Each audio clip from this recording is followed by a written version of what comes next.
Radio Pakistan drama سنیے آزادی کی پکار. تحریر صفیہ ملک. پروڈیوسر محمد سہیل ملک. پیشکش ریڈیو پاکستان کراچی. آزادی کی پکار. رب العالمین تو علیم و خبیر ہے، مجھے میرے پیاروں کی خبر دے. میرے مالک تو جانتا ہے میں نے آدھی بیوہ کی زندگی گزاری ہے جس کے شوہر کا کچھ پتہ نہیں، لیکن اب ہمت ٹوٹ رہی ہے.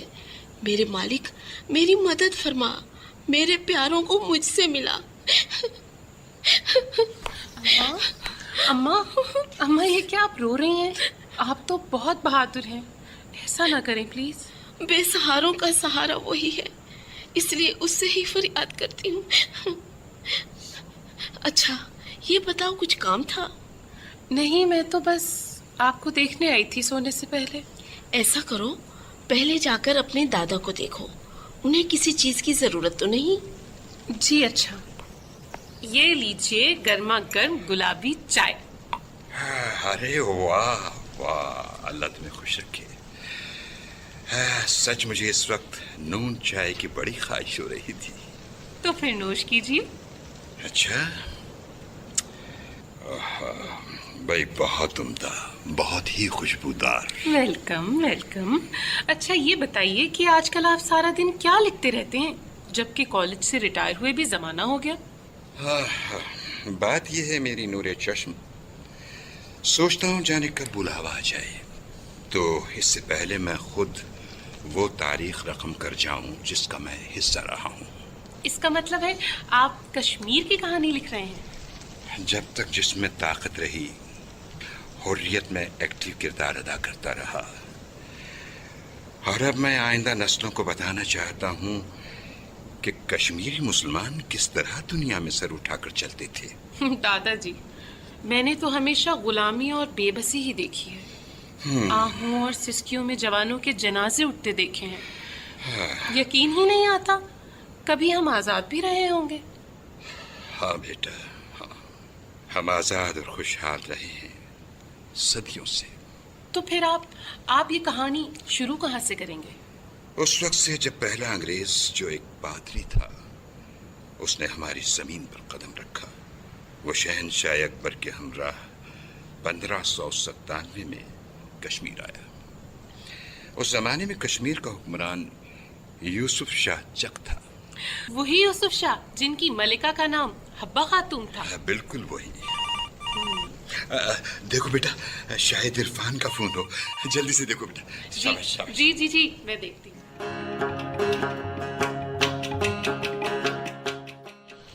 عرفان بھائی، آپ کچھ فکر مند لگ رہے ہیں، کیا بات ہے؟ جی بھائی، آپ حکم دیں، ہمیں کیا کرنا ہے؟ آزادی کے لیے ہم گھر سے کفن باندھ کر نکلے ہیں، لیکن میرا خیال ہے کہ معصوم شہریوں کی حفاظت کے لیے بھی کچھ نہ کچھ کرنا پڑے گا. مجھے آرمی کے تیور اچھے نہیں لگ رہے. تو پھر ہمارے لیے کیا حکم ہے؟ میرا خیال ہے کہ ہم عورتوں، بچوں اور بوڑھوں کو علاقہ خالی کرنے پر آمادہ کریں تو بہتر ہوگا. اگر انڈین آرمی کو علم ہو گیا کہ رات کی تاریکی میں علاقہ مکین کوچ کر گئے ہیں تو کہیں وہ اپنی کارروائیاں تیز نہ کر دیں. یہ بھی ایک پہلو ہے، کیونکہ درگاہ حضرت بل کے واقعے میں انڈین آرمی کو جو زخم آئے ہیں، جو ذلت اٹھانا پڑی ہے، اس بار وہ بدلہ ضرور لیں گے. اس لیے لوگوں کو خبردار کیا جائے تاکہ اس مقدس درگاہ کے ارد گرد کوئی خون خرابہ نہ ہو سکے. ٹھیک ہے، ایسا ہی ہوگا. یا اللہ، مجھے میرے عرفان کی خیریت مل جائے، بس مجھے اور کچھ بھی نہیں چاہیے. اے میرے پاک پروردگار، تو دکھی دلوں کی دعائیں سننے والا ہے. مجھے جلدی سے بس مجھے میرے عرفان کی خبر مل جائے. اللہ کے فضل سے عرفان احمد بالکل خیریت سے ہے، اور آپ کی خیریت نیک مطلوب ہے. عرفان تم؟ اف میرے خدا، تیرا لاکھ لاکھ شکر ہے، یہ تم ہی ہو؟ مجھے یقین ہی نہیں آ رہا تم میرے سامنے ہو. بے وقوف لڑکی، آہستہ بولو، یہاں کوئی مخبر بھی ہو سکتا ہے. تم ٹھیک تو ہو نا؟ کتنے عرصے سے گھر ہی نہیں آئے، سب تمہارے لیے بہت فکر مند ہے. زونی حوصلہ کرو، صرف تم ہی نہیں اس حال میں، اور بہت سی لڑکیاں ہیں کشمیر میں. دیکھو، میں بزدل نہیں ہوں،